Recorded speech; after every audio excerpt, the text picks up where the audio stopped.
Paz do Senhor Jesus. Abra sua Bíblia comigo, por favor. Carta de Paulo aos Romanos.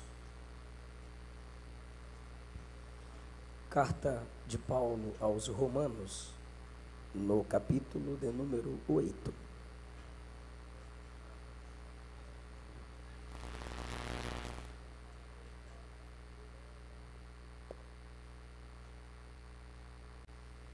Carta de Paulo aos Romanos, capítulo 8. Os que identificaram podem dizer amém? Ok. O versículo de número 1 diz assim: portanto, agora, nenhuma condenação há para os que estão em Cristo Jesus, que não andam segundo a carne, mas segundo o Espírito. Por favor, versículo de número 15 a seguir. Versículo 15 a seguir. Porque não recebestes o espírito de escravidão para outra vez estardes em temor, mas recebestes o espírito de adoção de filhos, pelo qual clamamos, Abba, Pai. O mesmo Espírito testifica com o nosso espírito que somos filhos de Deus. E se nós somos filhos, somos logo herdeiros também. Herdeiros de Deus e co-herdeiros de Cristo. Se é certo que com Ele padecemos, para que também com Ele sejamos glorificados. Assentai-vos, por favor. É um privilégio estar de volta a esta linda festa. Festa para Jesus, onde vidas são transformadas, o nome de Jesus é glorificado. Pastor André, toda a sua família e a todo o corpo de obreiros que nesta cidade cooperam para o crescimento e o desenvolvimento da obra do Senhor. Nani Azevedo, é um prazer ser ministrado pela unção de Deus na sua vida. Queridos, eu quero falar sobre os privilégios dos salvos e as suas obrigações. Paulo, na carta aos Romanos, no capítulo 1, mostra que por causa do pecado de Adão, onde todos nós estávamos em nossa origem, todos os homens estão debaixo da condenação do pecado. A partir do capítulo 2, ele se refere aos judeus, que por causa de seus privilégios espirituais, se sentiam superiores às outras nações. Foi através do povo judeu que nós tivemos acesso à palavra de Deus, à pessoa de Cristo Jesus, às doutrinas, às revelações bíblicas. Deus escolheu para si aquele povo. Deus mandou Moisés dizer a Faraó que Israel era o seu filho primogênito. Jesus disse à mulher samaritana que a salvação vem dos judeus.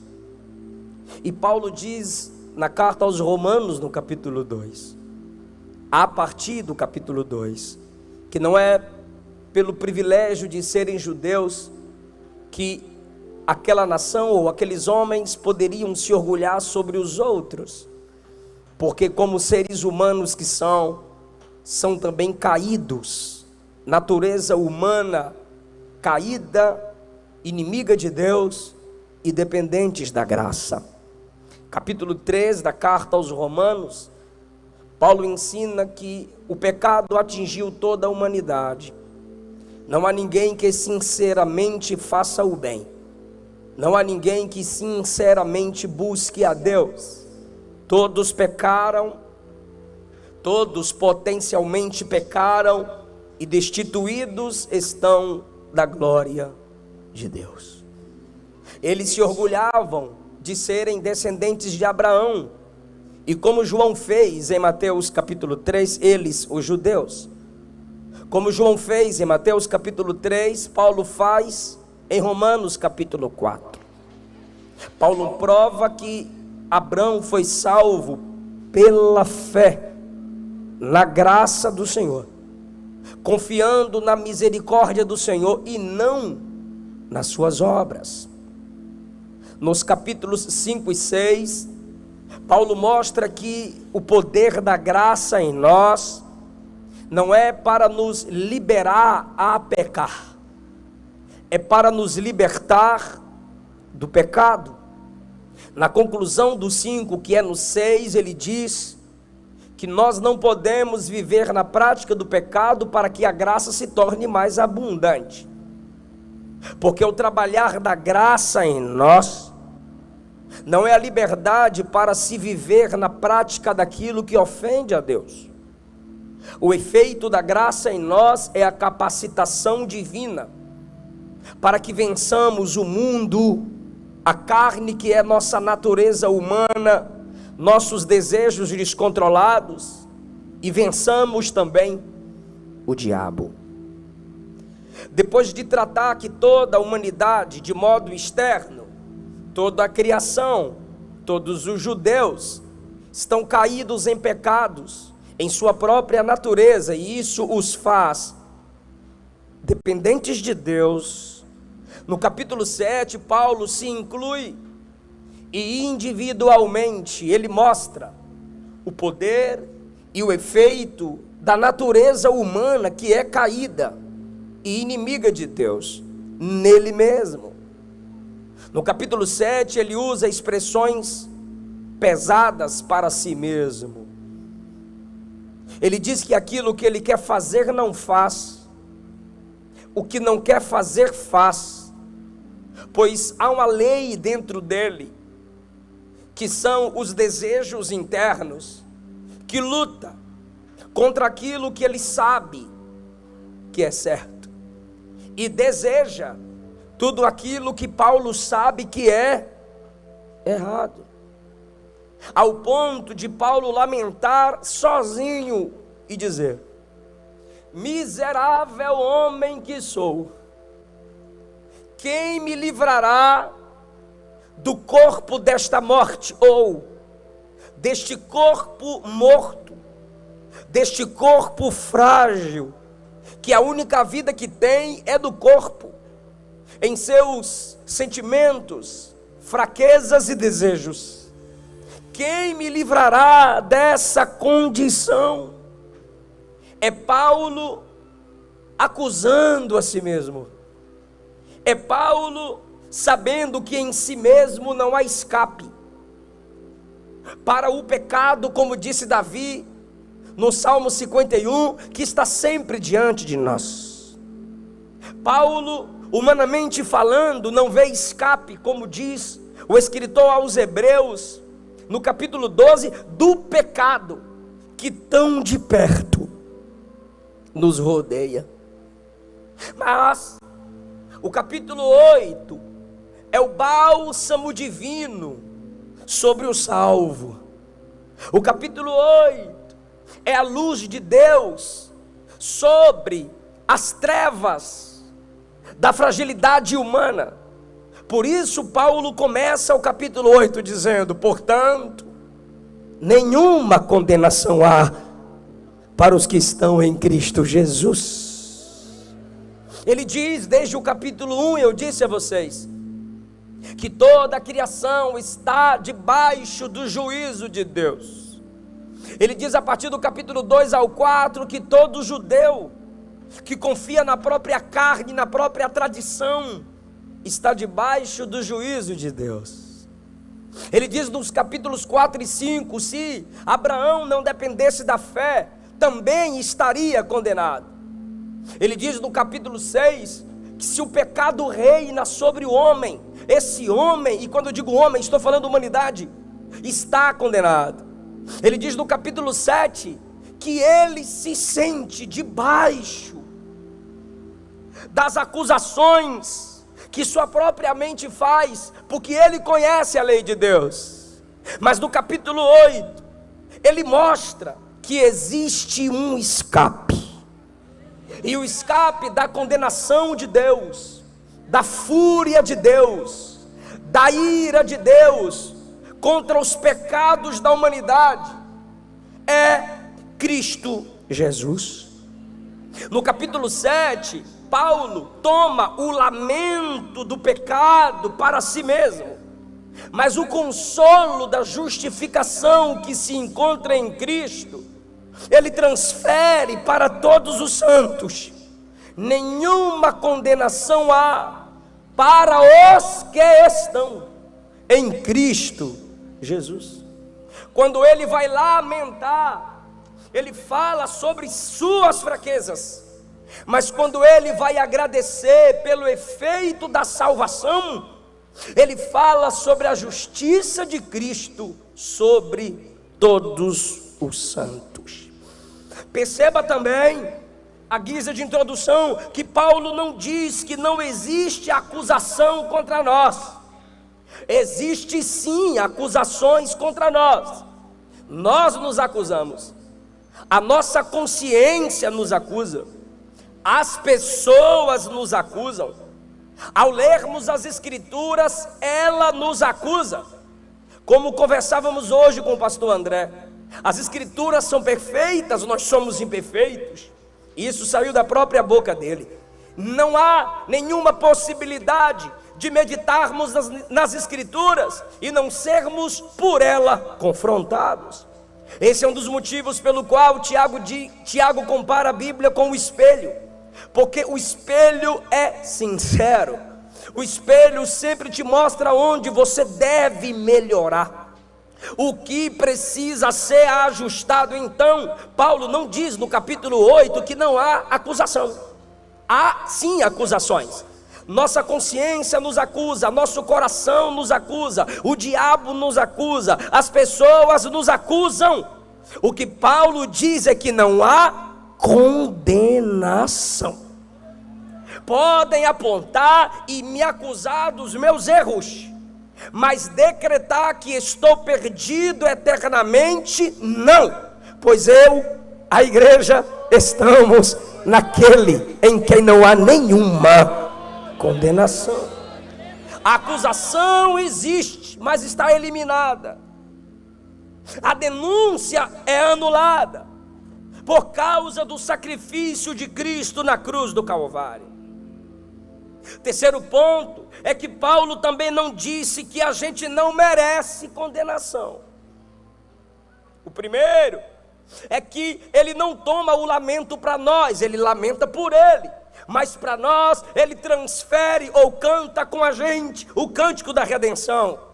Pois no capítulo 7 ele fala individualmente, e no 8 ele canta a salvação coletivamente. Não há nenhuma condenação para nós. O segundo ponto da introdução é que ele não diz que não há acusação, só não há condenação. O terceiro ponto da introdução é que ele não diz que não merecemos condenação, pois sabemos que merecemos condenação, merecemos a morte, merecemos o juízo.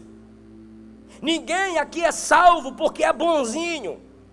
Nenhuma criança aqui tem o reino de Deus pertencendo a ela porque ela é pura. Não, todo mundo nasce em pecado, todos nascem debaixo da ira de Deus. Todos nós merecemos a condenação do inferno, merecemos a condenação eterna. Só é salvo em Cristo, só não há condenação em Cristo para aqueles que reconhecem que merecem a condenação, mas receberam pela graça a salvação. Merecem a morte eterna, mas receberam a vida eterna. Pelas nossas ofensas contra Deus, contra o próximo, contra nós mesmos. Essa palavra nos humilha e diz: o texto não está dizendo que você não merece, e os salvos sabem que não merecem a salvação. Repito, o texto não está dizendo que a gente não merece condenação. Merecer, merecemos. Mas o que o texto está deixando claro é que nós precisamos, dependemos, clamamos pela justificação, pela salvação, pela santificação. Pois sem essa humildade, a nossa ruína está garantida. Quando Paulo diz que não há nenhuma condenação, ele não diz que não há nenhuma aflição, ele não diz que não há mais sofrimento, ele não diz que não há mais guerras, ele não está dizendo que não há mais batalhas, pois não tem como vivermos num mundo quebrado, vivermos num mundo caído pelo pecado e não enfrentarmos as guerras do tempo em que vivemos. E a nossa maior riqueza não é a ausência de lutas, é a presença do nosso justificador em meio às lutas. A nossa maior alegria não é dizer não tenho lutas, não tenho provas, não passo necessidade. A nossa maior alegria é saber que em meio a todas as provações somos mais que vencedores por aquele que nos amou. A nossa maior certeza e garantia é saber que ainda que percamos qualquer coisa nessa vida, o que importa é que em Cristo a nossa salvação está garantida, assegurada. Aquele que em nós começou a boa obra há de aperfeiçoá-la pacientemente, há de aperfeiçoá-la insistentemente, há de aperfeiçoá-la diariamente, até o dia da sua vinda. Alguém aqui na frente, no púlpito e lá atrás tem essa esperança. Glorifique o seu Salvador. Aleluia. Existe sim condenação. Pastor, o texto está dizendo que não há mais condenação. O texto está dizendo que existe sim condenação para quem está fora de Cristo. Existe sim condenação para quem não é controlado pelo poder do Espírito. Ao mesmo tempo em que diz que não há, o texto diz que há, pois ele diz que só não há em quem tem comunhão, em quem tem intimidade, em quem foi salvo pela fé, em uma pessoa só, no único mediador entre Deus e os homens, naquele que disse que é caminho, verdade e vida, no único que morreu nossa morte, para nos dar a sua vida. O nome dele é Jesus. Se você recebe Cristo, viva em paz. Se você recebeu Cristo, morra em paz.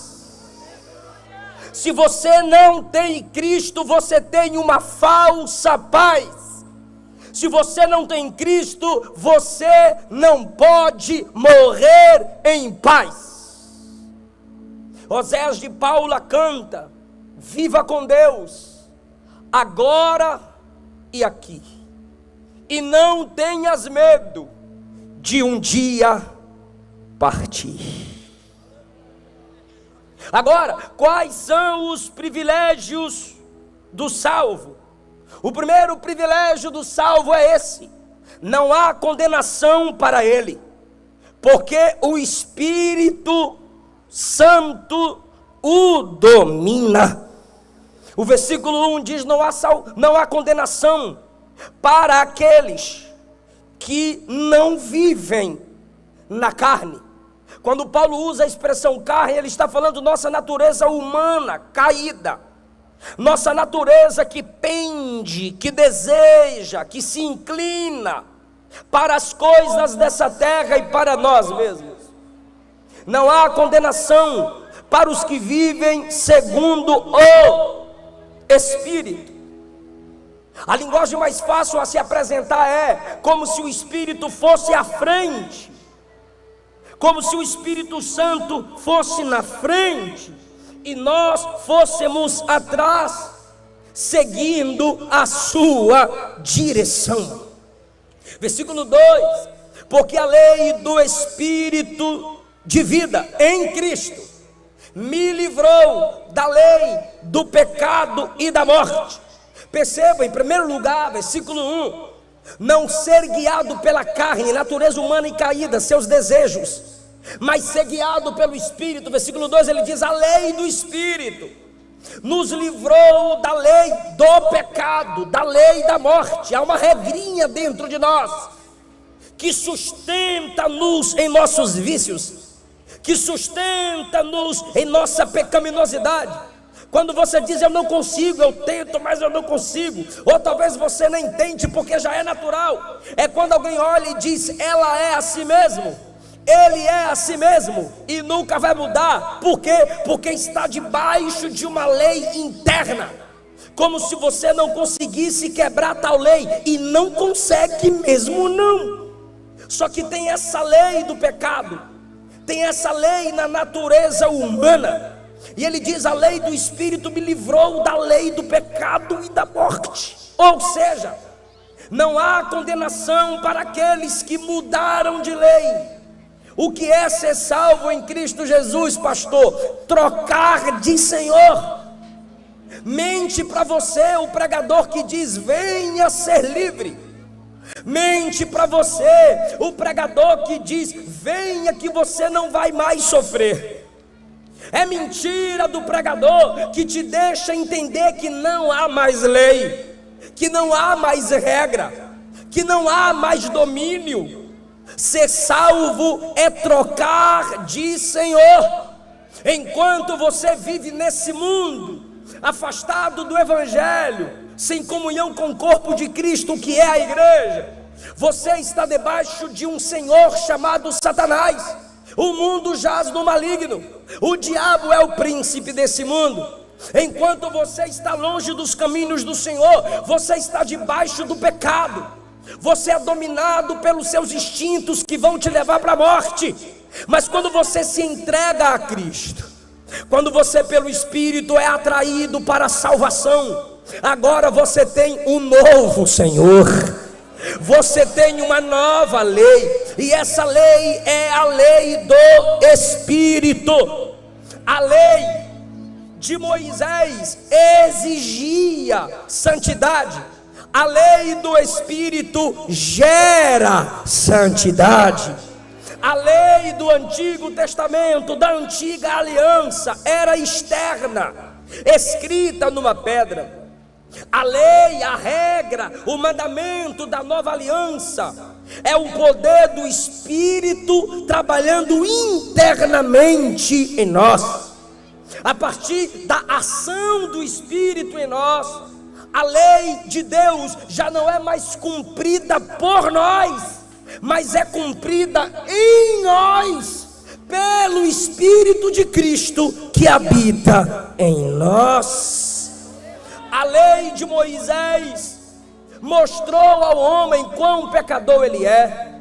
Se o texto diz para não se prostrar diante de imagens, é porque o homem é idólatra desde o jardim do Éden. Quando a serpente, Satanás, faz a proposta para que o homem rompa com Deus e se sinta superior, o homem estava adorando outro ser e não Deus. Quando a lei diz não mate, é porque em nós há esse instinto de conquista e de proteção descontrolado. Quando a lei diz não cobice, não adultere, não roube, é porque isso faz parte da nossa natureza caída depois da queda de Adão. A lei mostra quão falho você é. O Espírito Santo, com a sua lei, que é o trabalhar de Deus em nós, vem a nós e diz: sim, você é tudo que a lei mostrou que você é, mas eu te transformo de dentro para fora. eu te faço semelhante a Cristo Jesus. A lei falhou em seu propósito, e o mesmo Deus que enviou a lei, enviou um outro método para a nossa salvação. Versículo 3: era impossível a lei, visto que estava enferma pela carne. Enferma significa enfraquecida. A lei estando enfraquecida pela nossa carne, o homem enfraqueceu a lei, porque a lei diz não faça, mas os próprios homens que pregavam a lei faziam o que a lei proibia. Então o comportamento dos amantes da lei enfraquecia a lei. E Paulo diz: a lei, visto que ficou fraca, foi impossível a ela nos transformar. Mas Deus enviou o seu Filho, com o corpo em aparência de pecado. Perceba que Jesus não veio em pecado, mas ele veio em um corpo semelhante ao corpo atingido pelo pecado. O que mostra que o nosso corpo foi atingido pelo pecado: o cansaço, a tristeza, as aflições. E Jesus veio com um corpo semelhante ao nosso. Lembra a igreja do Senhor que está me ouvindo, de Mateus 4? O diabo vai a Jesus e tenta Jesus em sua divindade. Se és filho de Deus, transforma a pedra em pão. O diabo estava dizendo: trabalhe como divino e me vença. Aí Jesus diz: nem só de pão vive o homem, mas de toda palavra que sai da boca de Deus. Jesus estava dizendo: eu não vou te vencer como divino, eu vou te vencer como homem que guarda a palavra. Ele veio à semelhança humana e venceu o diabo no deserto. Adão, com um corpo superior ao nosso, perdeu a guerra para Satanás no jardim. Jesus, com um corpo fraco igual ao nosso, venceu a serpente no deserto. Ou seja, ele assumiu o nosso corpo para que assumíssemos o Espírito que estava nele. E o Espírito que estava em Cristo agora nos direciona. O Espírito que estava em Cristo agora nos guia. Esse é o privilégio da igreja, uma lei do Espírito. O primeiro privilégio é não ser condenada. O segundo privilégio é ter o Espírito como seu Senhor. E isso só foi possível porque Cristo veio, pagou o preço por nós, voltou ao Pai e enviou o seu Espírito que nos capacita. O versículo 5 diz que nós, a igreja do Senhor, precisamos diferenciar a inclinação das coisas carnais e a inclinação das coisas espirituais. O versículo 5 deixa claro que você não vai buscar, escute isso, as coisas do Espírito para se tornar espiritual. Repito, o versículo 5 deixa claro: você não vai buscar as coisas do Espírito Santo para se tornar espiritual. E também você não precisa buscar as coisas da carne para se tornar carnal. O que o texto diz é: quem é guiado pela carne se inclina para as coisas da carne. O fato de você buscar as coisas materiais só prova que você é material. A realidade de você buscar as coisas carnais é uma prova que você é carnal. O fato de você buscar aquilo que fere Deus só prova que você é inimigo de Deus. E o fato de você buscar as coisas espirituais só prova que você é do Espírito Santo, que você já tem a ação do Espírito Santo. Quem é da carne se inclina para as coisas da carne, mas quem é do Espírito se inclina para as coisas do Espírito. Eu vou facilitar a compreensão através de narrativas. Nós, quando observamos o Antigo Testamento, como também o Novo, a gente percebe que Nimrod queria a torre. Quem é carnal busca as coisas da carne. E Nimrod disse: farei célebre o meu nome, construindo uma torre que toque o céu. Porque quem é de baixo, quem é da carne, busca as coisas da carne. Mas a Bíblia diz que Abraão, um capítulo depois, Nimrod está em Gênesis 11, 10 e 11, Abraão está em Gênesis 12. A Bíblia diz que Abraão, onde chegava, levantava altar e invocava o nome do Senhor. Porque quem é da carne busca as coisas da carne, mas quem é do Espírito quer as coisas do Espírito. Por que Saul perseguia Davi? Porque Saul queria trono. E o que Davi queria? O Espírito Santo. Cada ódio de Saul era: não retire o meu trono. Mas cada clamor de Davi era: não retires de mim o teu Espírito. Judas queria que o perfume fosse vendido, porque queria o dinheiro da bolsa. Quem é da carne busca as coisas da carne. Mas a mulher queria usar o perfume simplesmente para adorar Jesus. O Salmo de número 103, verso 7 diz que Israel via as obras de Deus, mas Moisés conhecia os caminhos de Deus. Lembra de Israel, irmão? Queremos voltar para o Egito, porque quem é de baixo quer as coisas de baixo. Lembra de Israel dizendo: saudade das comidas do Egito. Lembra de Israel lamentando: lá no Egito tem túmulo. Israel sempre querendo voltar atrás, porque quem é carnal se inclina para as coisas da terra. E Moisés orou e disse: Senhor, não nos faça subir se a sua presença não for conosco. Moisés quer mais de Deus.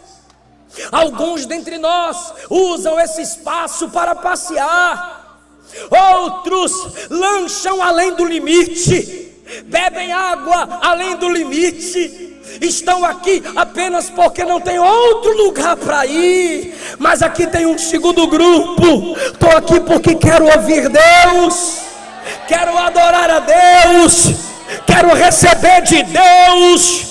Quem é da carne se inclina para as coisas da carne. Tem gente que o corpo está aqui, mas a mente não está. Através das redes sociais, já estão em outros países, em outras cidades. Quem é da carne se inclina para as coisas dessa terra. 1 Timóteo 5,6 diz que quem vive em deleite, vivendo, está morto. Colossenses capítulo 3, versículo 1. Olha a responsabilidade dos salvos. Primeiro privilégio, não ser condenado. Segundo privilégio, ser guiado pelo Espírito. E agora, qual é a nossa responsabilidade? Se inclinar para as coisas do Espírito. Se somos dele, vamos buscar as coisas dele. Fomos salvos pela ação do Espírito Santo. E tudo que vem de uma coisa tem que estar conectado a essa coisa, para que possa sobreviver. E nós viemos de Deus. Colossenses 3, 1 e 2 diz: se já ressuscitastes com Cristo, buscai as coisas lá do alto, pensai nas coisas que são de cima, e não nas coisas que são dessa terra, porque a vossa vida está escondida com Cristo. E quando Cristo, que é a vossa vida, se manifestar, vós também sereis manifestos juntamente com Ele. Jesus disse em Mateus capítulo 6, versículo 33: buscai primeiro o reino de Deus e a sua justiça, e todas essas coisas. Quais coisas? Que ele falou em Mateus 6: comer, beber, vestir, vos serão acrescentadas. Se você foi salvo, você não é mais condenada nem condenado. O diabo tenta e pode te acusar. O diabo pode fazer com você o que fez com Lutero. Em um sonho, o diabo apareceu a Lutero, e naquele sonho agonizante, o diabo apresentou a ele uma lista de muitos dos pecados que Lutero havia cometido. Lutero leu toda a relação e, vendo que ainda faltava pecado, disse ao diabo: todos esses pecados eu cometi, mas a lista ainda não está completa. No sonho, o diabo desaparece e volta e diz: agora a lista está completa. O reformador foi lendo a lista de pecados e disse: sim, agora todos os meus pecados estão listados, só falta uma conclusão. Qual é? O sangue de Jesus me purifica de todo pecado. Aleluia, aleluia. Se o diabo te acusa pelo pecado de 2, 5, 10 anos atrás, Jesus já pagou o preço pela minha salvação há 2000 anos atrás. E na presciência de Deus para a nossa salvação, Jesus é o Cordeiro morto desde a fundação do mundo. Só os salvos em Cristo se alegram com uma mensagem como essa. Os prazeres carnais, os lucros mundanos, as honras mundanas, os prazeres dos nossos sentidos, as coisas que os homens não regenerados se ocupam, os tornam mortos e inimigos de Deus. Versículo de número 6: a inclinação da carne é morte, morte espiritual. Quanto mais você se envolve só com as coisas da terra e se afasta da palavra, se envolve com as coisas da terra, não sabe o que é jejum, se envolve com as coisas da terra, não sabe o que é mais tirar um período de oração, você está num estado de morte, você está sem a vida de Deus. A inclinação da carne é morte, Romanos 8, 6. Mas a inclinação do Espírito é vida e paz. Quanto mais você se inclina para as coisas do Espírito, a vida do Espírito mata essa morte espiritual que está dentro de você. E a situação piora. Eu sinto a presença de Jesus nessa palavra. A situação piora para quem se inclina para as coisas da carne. Versículo 7: a inclinação da carne é inimizade contra Deus. Ou seja, quando você se inclina para as coisas dessa terra, você se torna inimigo de Deus. Existem alguns crentes vivendo no adultério espiritual. Tiago disse que muitos dentre nós pede e não recebe. E a gente pergunta por quê? E Tiago responde: pedis para gastardes em vossos próprios deleites. Se você está no culto só buscando coisas materiais, e quando você conquista coisas materiais, você não se lembra da igreja, você não se lembra de missionários, você não se lembra da viúva, do órfão, você não se lembra das batalhas do ministério, você simplesmente pede para seu bel prazer, para você usufruir, para você crescer, para você ser. para você ostentar, mas você está na igreja, está fazendo campanha. Eu sou crente, pastor, e estão fazendo campanha. Para quê? Para prosperar, para ficar rico, para ter o melhor da terra. E Deus? E Deus? Só se lembra de Deus na hora do culto, só se lembra de Deus na hora do envelope da campanha, só se lembra de Deus no corredor do fogo. Sabe como Deus está te vendo? Uma esposa que pede dinheiro ao marido para gastar com o amante.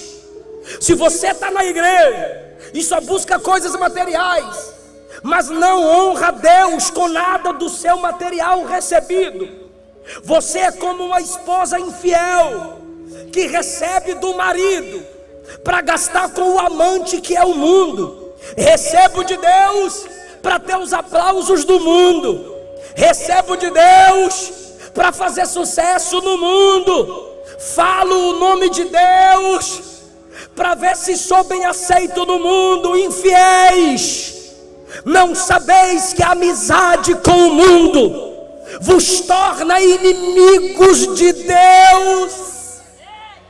Quem é o inimigo de Deus? Satanás. E o texto diz que quem se inclina para as coisas da carne está em inimizade contra Deus. E não há nada que você possa fazer por si mesmo, porque o versículo 8 diz: quem está na carne não pode agradar a Deus. Pastor, então como é que eu sei que eu não estou na carne? Versículo 9: vós não estáis na carne, se é que o Espírito habita em vós. Eu vou repetir para ver se alguém capta isso. Se é que o Espírito Santo habita em vós. Tem gente que o Espírito visita, não vai na doutrina, não cultua nos domingos, virou vampiro gospel, só vai na ceia beber o sangue de Jesus, para ter uma sensação de igreja. Tem gente que só aparece no congresso, e como o povo se une, junta-se a lenha, o fogo aumenta, e ela dá uma entrada no manto, ele também dá um reteté só no congresso. Esse tipo de gente tem a visitação do Espírito, mas não tem o Espírito como residente. Paulo está dizendo: o Espírito não visita crente, o Espírito habita no crente. Se ele só te visita, você sente Deus no domingo, mas na segunda não sente. Mas se ele habita em você, Paulo está dizendo: você é uma casa, e o Espírito Santo é o chefe da casa. E o chefe da casa arruma a casa do jeito que ele quiser. Quando o chefe da casa está na casa, só entra na casa quem o chefe deixa. Só permanece na casa quem o Senhor da casa quer.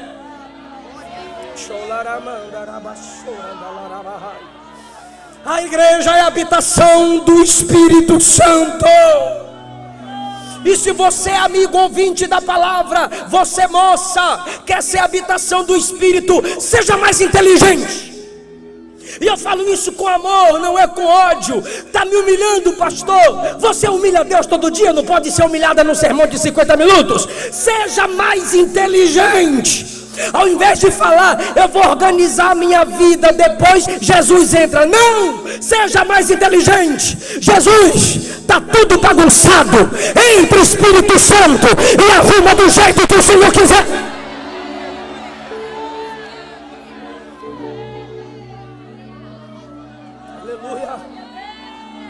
Aleluia, aleluia,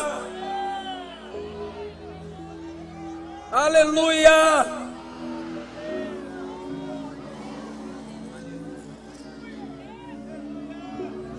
Seu primeiro privilégio é que não há condenação. Seu segundo privilégio é que o Espírito te guia, te controla, o Espírito te direciona. Seu terceiro e último privilégio é que você é filho. Versículo 14: todos os que são guiados pelo Espírito de Deus, esses são o que, igreja? Filhos de Deus. Se o Espírito te guia, você é filho. Se o Espírito Santo não guia suas emoções, suas decisões, nossas palavras, não seremos filhos. Nos entreguemos hoje, nos quebrantemos hoje, nos submetamos ao Espírito. Me guia, pois eu quero me comportar como filho. Quem pode levantar a mão, diga: me guia, pois eu quero me comportar como filho. Se o Espírito é o nosso guia, como um estudante, ele nos guia como um professor, como um viajante. O Espírito nos guia pelo mapa da palavra. Como soldados, ele é o nosso comandante. Não somos como animais, puxados, dominados com as cordas dos instintos descontrolados. A característica de todo filho de Deus é entregar-se, submeter e buscar a direção do Espírito para suas decisões. E essa direção vem pelos nossos irmãos que nos aconselham, pela paz que domina o coração e principalmente pela leitura da palavra. Somos filhos de Deus, guiados por Ele, pelo seu Espírito. Versículo 14. O versículo 15 diz, é o caminho para a conclusão: vocês não receberam o espírito de escravidão. Não tenha mais medo da condenação, porque vocês não receberam o espírito de escravidão para estardes em temor, mas recebestes o espírito de adoção de filhos, pelo qual clamamos: Abba, Pai. Isso quer dizer que o Espírito que está trabalhando em nós, no momento em que Ele opera a regeneração, aí sim somos filhos e podemos clamar: Papai. Se o Espírito não te regenerou, você é filho por criação, mas não é filho por adoção, para fazer parte da família de Deus. Você não pode orá-lo, papai. Se o Espírito não te regenerou, se você não nasceu de novo, se você vive na prática do pecado, pode clamar: Criador, soberano. Mas só os salvos podem orar: Abba, Pai, Papai.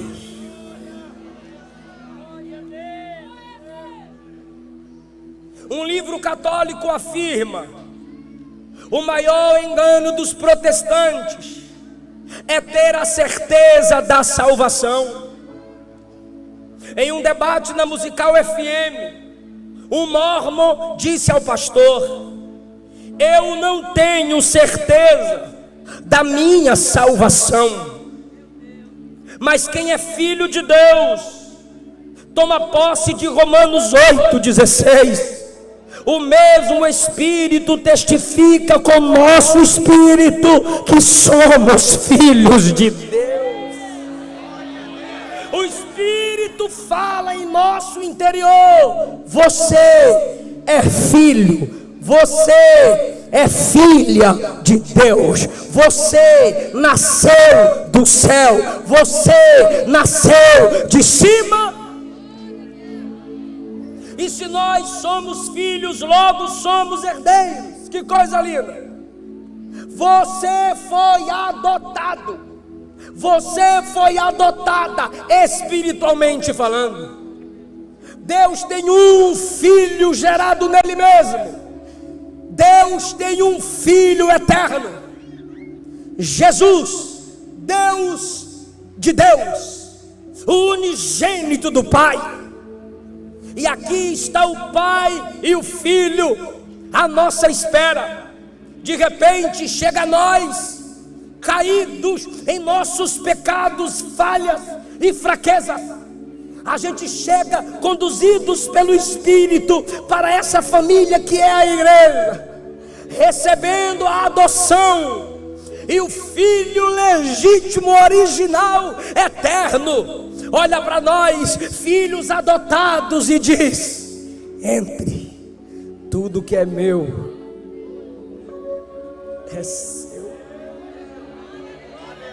A minha vida agora é sua vida, a comunhão que eu tenho com o Pai é sua, a minha justiça está sobre você. E isso, queridos, não é simplesmente no presente.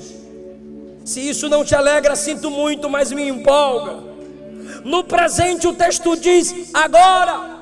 Toda a igreja diga a palavrinha agora. Portanto, no presente, agora, nenhuma condenação há para os que estão em Cristo Jesus. E ainda tem vitória para o futuro. 17, se somos filhos, somos herdeiros de Deus e co-herdeiros de Cristo. Se com Ele padecemos, sofremos, enfrentamos lutas, com Ele também seremos exaltados, com Ele também seremos honrados. Todas as glórias do mundo foram entregues ao Filho de Deus, e na sua vinda Ele compartilhará toda essa glória com os filhos do reino, que é a igreja. Reinaremos nesse mundo com o corpo glorificado, e o pecado não mais nos dominará. E eu encerro agora, fecho a Bíblia e desligo o esboço. O pecado não pode mais te condenar. O diabo não pode mais te condenar.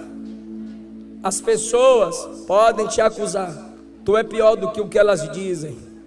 Mas o único que pode te condenar é Jesus.